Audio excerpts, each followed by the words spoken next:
then worked there postgraduate, and then worked overseas for companies like GlaxoSmithKline, for Diabetes Australia, before working for Sydney Medics Hospital for almost 2 decades as their diabetes nurse consultant, during which time I became the first nurse to get a Medicare provider number. More recently, I've been working for some of the government organisations and one that used to be the Division of General Practice. And during that time, when we're looking at all the different vaccines and things, that I became aware that there was some irregularities with the vaccines, and in fact 17 research papers were withdrawn without anybody telling anyone about our doctors. And so all the research that says that vaccines don't cause autism was withdrawn at least 5 years ago. And finally, just in the last month or two, the CDC has at least put on their website that there's no proof that vaccines don't cause autism.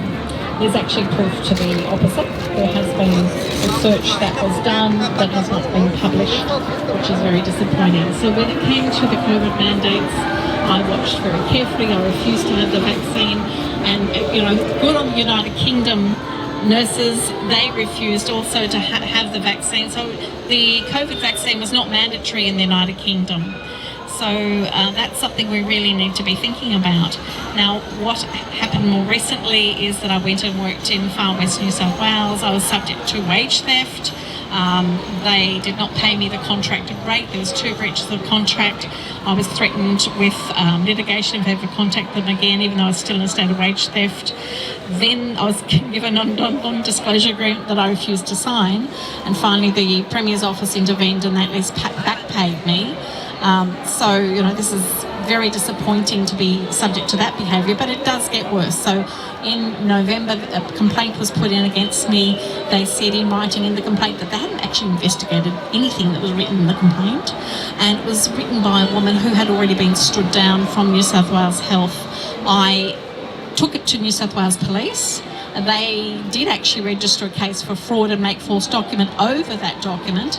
Unfortunately, somehow it's been dropped from a criminal case down to civil, which is disappointing indeed. But definitely the document that was used to stand me down was recognised as by the police of New South Wales as possibly fraudulent. And during the hearing where I stood down on supposed mental health grounds, they said that that document was the reason why they stood me down. They then tried to find, after the event, they tried to subpoena health records from mental health units. These records didn't exist because I've never been admitted to these units or any unit. So then they found their own psychiatrist who relied on all their information, refused to look at any of mine, said so. In the last week he's been looking at my information, but at the time, no, he didn't. So very disappointing. I've got 2 psychiatrists of my own that have said I'm fine, but it's just back and forward to court. These people are, it's very disappointing. So yes, in May of 2024, I became the first person in Australia to win a case of breach of my medical and religious human rights over the COVID vaccine. So I put in that case, and in particular it was important for me to get the religious side, because how they made those vaccines is with fetal cells, and to extract something, because they extract the fetal cells out of the live baby's sternum, and it's the most painful thing I've ever watched, is actually an extraction of something out of a sternum. So to think that a poor little newborn would have this happen to them is just terrible. And I've been trying to get truth from our government of how many babies they used. It looks like it was at least perhaps 200 babies. We don't know where they were from. Possibly, since some of these vaccines were made in China, it could have been Chinese nationals. We just don't know. What I do know is that I was able to win the case of breach of religious and medical human rights. I could have taken the case higher to the Supreme Court and got a really good outcome for me, but I really wanted to stay in the actual Human Rights Commission to get that religious aspect, because you can't get that in the Supreme Court. And so it's very disappointing that within 6 months I'm being, what somebody said, persecuted by the Nurses and Midwives Association and New South Wales Health. I stood down on mental grounds. I have repeatedly asked for evidence of why they've stood me down, and I've been given nothing. They've just come with post-dated information. They then did 2 subpoenas and found nothing. At a time when my cousin was actually on the board of the hospital, they were subpoenaing for medical records. They're saying I was a patient, which I wasn't. So these people, like even today, I've got some documents. The court case is Monday, and they've sent me heaps and heaps of documents. Apparently, the more paper they send, the more guilty you are or something. I've given them so much evidence that, you know, I'm fit to practice as a registered nurse, that I don't have the issues that they're saying. But the level of justice that we're having in our system at the moment really needs to be looked at. And what I'm really happy about, and I don't think the government employees understand, the solicitors, all of those people employed by the government, the Chevron case was overturned last year. The Chevron case is what protected them from prosecution as individuals, ex-government staff members. They no longer have that protection. So they need to understand every person in the government can be held personally, financially liable for their behaviour, for what they've been doing, and even policies that they're passing. They need to be able to prove that they're reasonable policies, not just made up because they decided to change their mind, which is what we're subject to at the moment. So if you'd like to support me, my case is next Monday. It's going to be the John Madison Tower. It's Monday and Tuesday. We're just two days of being cross-examined. So it's 86 to 90 Goulburn Street. Level 10 will be where they can tell you where I'll be, and it will start at 10 o'clock. I do ask that people come well dressed. It's a mental health hearing, since they've said that I'm mentally ill, so I would like people to well dress and to be polite to the court, please. So thank you for coming on, that'd be fantastic. So thank you very much for your support.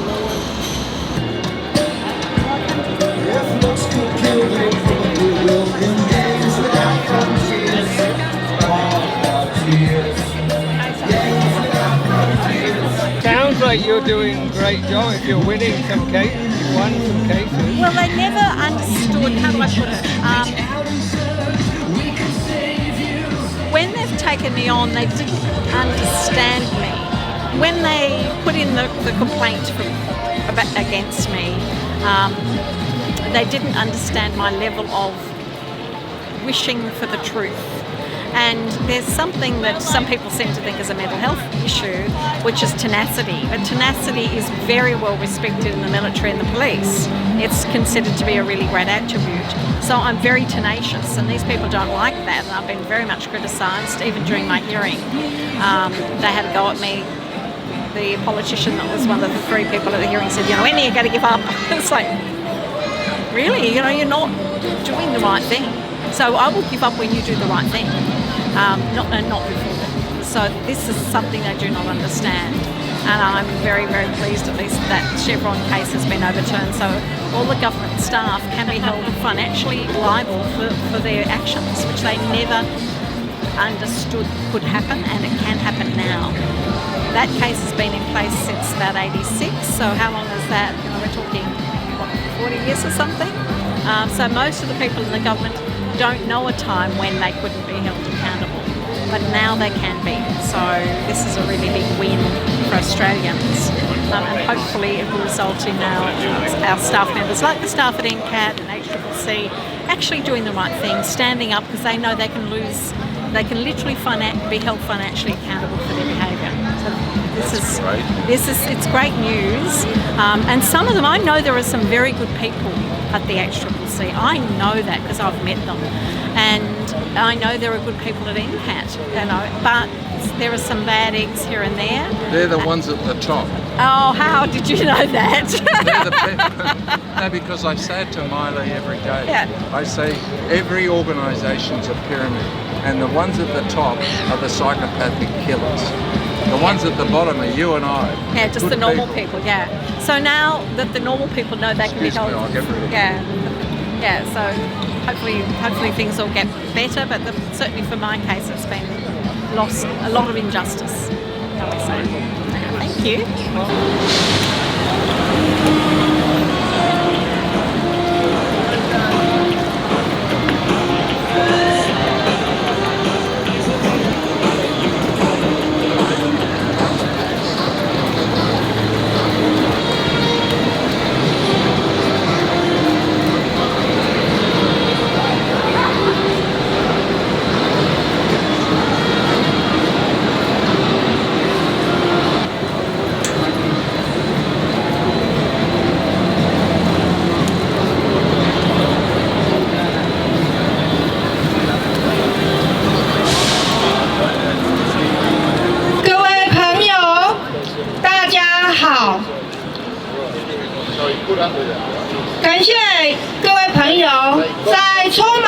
脚步中停下片刻。我今天要跟大家分享一个我们现在面对一个不能再沉默的真相，那就是中国共产党的罪恶不仅仅发生在中国的土地上，现在更蔓延到全世界，包括澳大利亚。中共以谎言、暴力、恐惧维持政权，他不仅仅迫害自己的人民，还不断地输出专制与压迫到世界各地。在中国境内，数以百计的人民被迫失去信仰、自由与尊严，维吾尔人被关进集中营，藏人与修行人遭受酷刑，独立思想者被晋升。而在国际上，中共的手伸向各国，透过经济的威胁、资讯的渗透、外交会买与网络操控，试图让世界沉默，让真相被掩盖。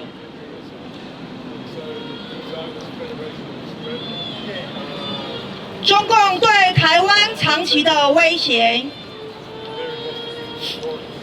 中共对台湾的敌意从未停止，他每天派出军机，日夜扰台，制造恐惧，要渗透媒体与政界，分化台湾社会。他的目的不是和平，而是要征服台湾。我们要清楚地知道，中共的本质是斗争，是侵略。它并不会因为台湾的屈服而停止攻击，是对照台湾的民主自由制度的存在，在中共的眼里是威胁。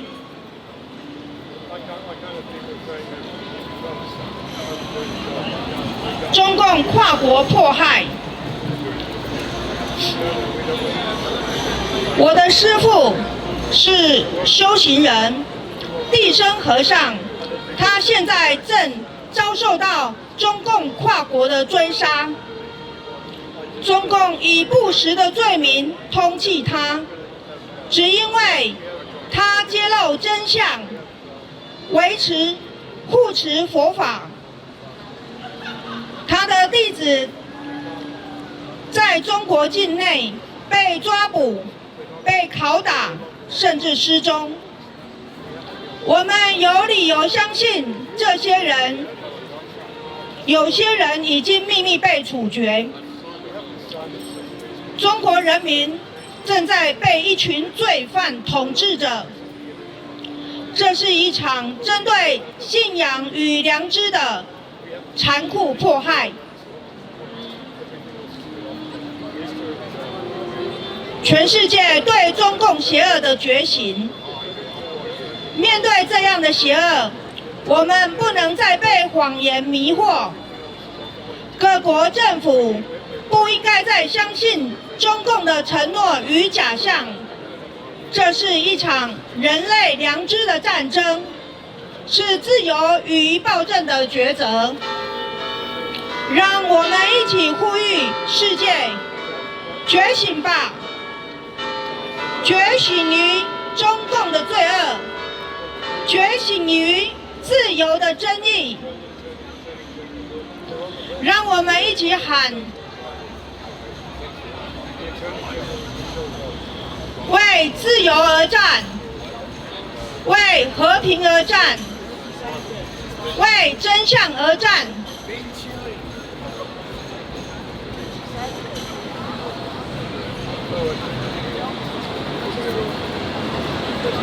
朋友们，我们要抵抗中共对我们的渗透，我们要抵抗中共对我们的压迫，我们要拒绝所有的谎言，把真相说出来，站在正义的一方。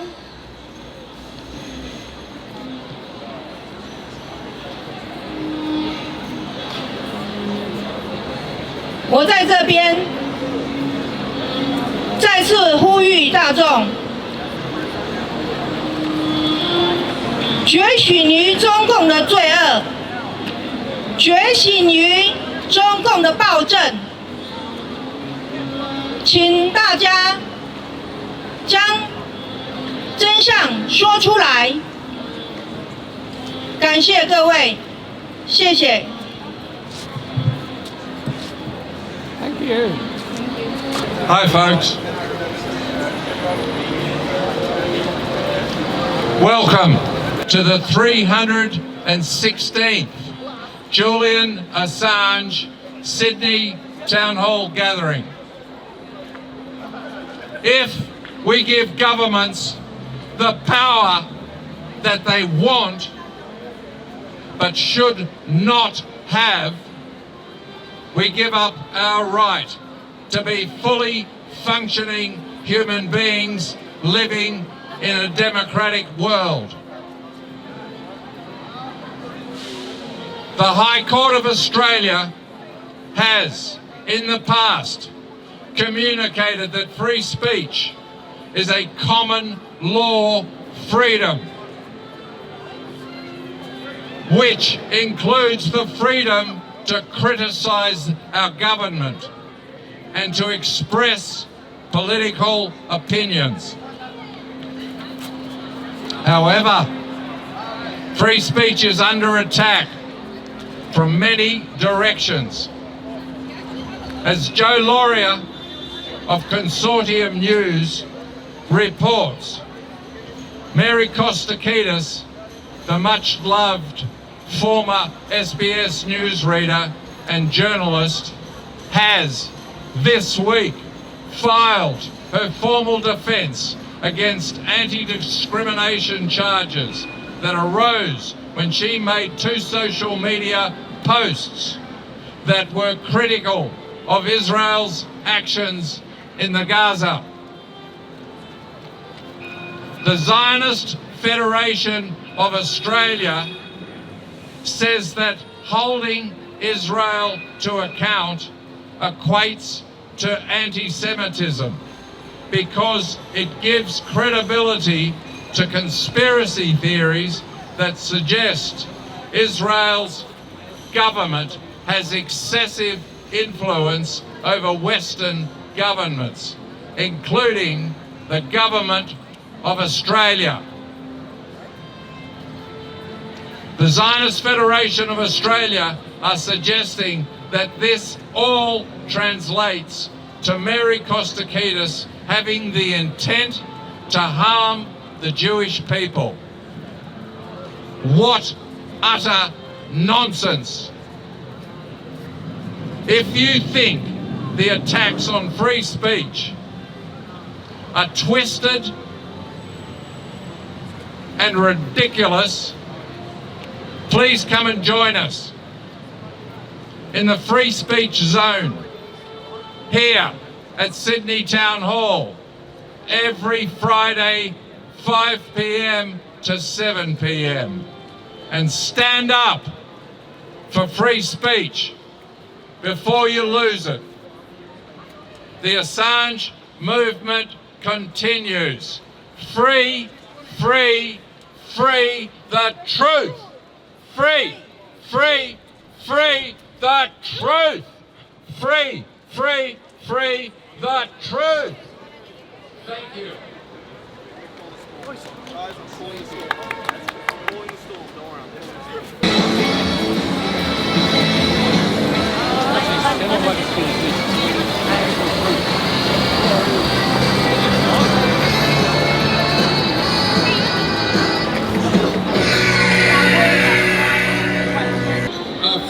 speech zone, where you have the opportunity to learn truth about how the world really works.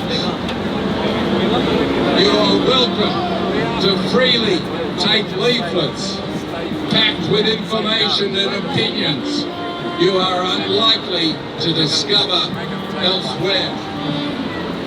If you fear learning the truth, or you wish to continue being controlled by the mainstream media propaganda, you are encouraged to block your ears.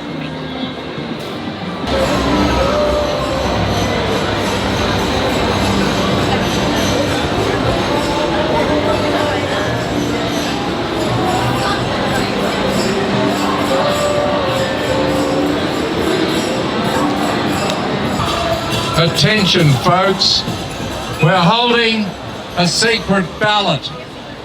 David McBride is a former Army lawyer, and he is serving a 5-year and 8-month sentence for his role in acting in the public interest and alerting us all to the fact that our war crimes were being committed in Afghanistan, and that the military brass and the Australian government were keeping it quiet.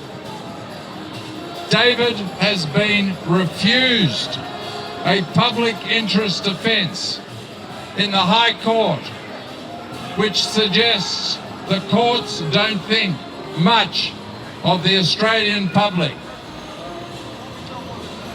In response, we are holding a secret ballot for David, so everyone can have their say. Should David McBride be free? Come and have your say. Vote here. Thank you.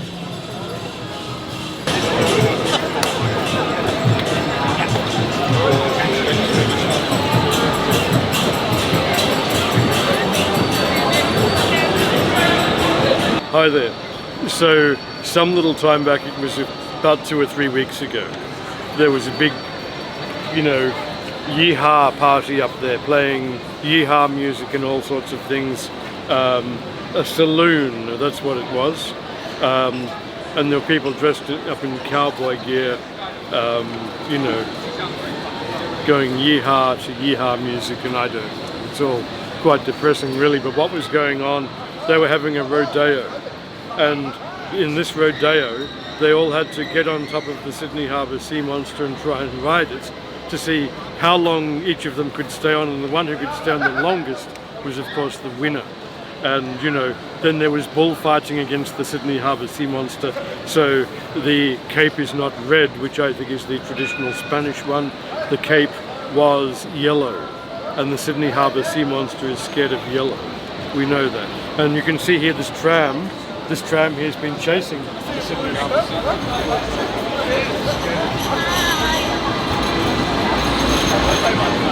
I hope that's useful. Maybe the Sydney Harbour sea monster needs electricity to keep out of the water, to stay out of the water.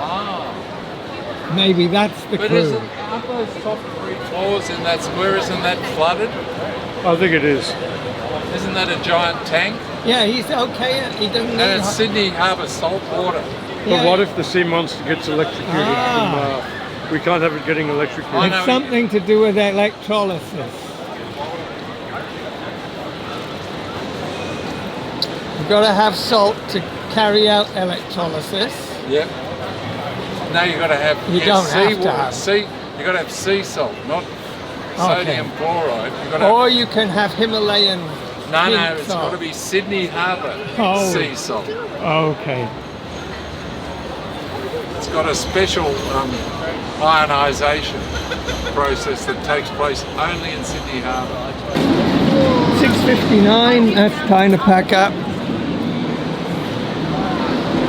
We are all Assange.